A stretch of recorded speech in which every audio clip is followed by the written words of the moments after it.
अगर आप भी चाहते हैं बिट्टू मलंगिया इंटरटेनमेंट का ऑडियो वीडियो सबसे पहले आप तक पहुंचे, तो लाल बटन को दबाकर चैनल को सब्सक्राइब करें और बेल आइकन दबाना ना भूलें। Presented by Bittu Malangia Entertainment।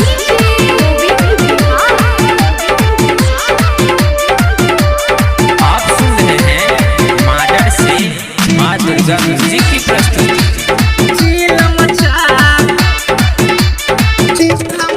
Bhola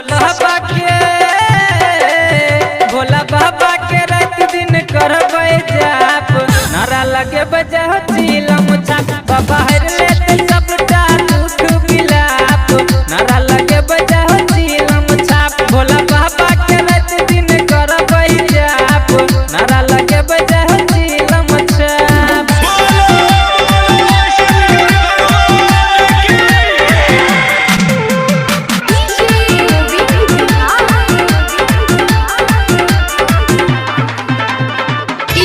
Bittu Malangia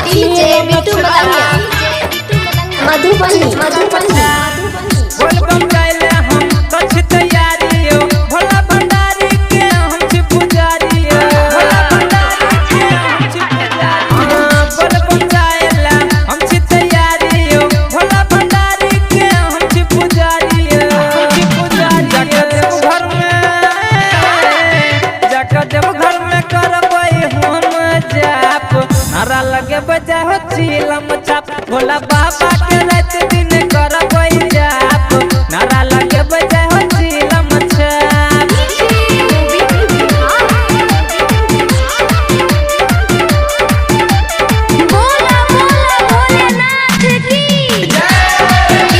Bittu Malangia Madhubani सब सोमवारी के रखबै उपास लियो, बाबा के पास मिलतै कन्या झकास लियो। सब सोमवारी के रखबै उपास लियो, बाबा के पास मिलतै कन्या झकास लियो।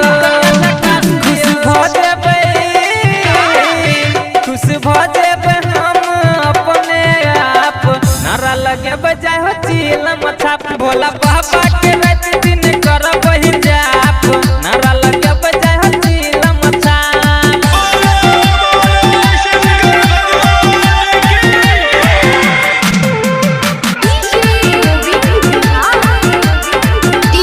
बिट्टू मलंगिया मधुबनी डांस कर खातिर डीजे बजा लेबै, सिंगर जानू के गाना लगा लेबै। डांस कर खातिर डीजे बजा लेबै, सिंगर जानू के गाना लगा लेबै।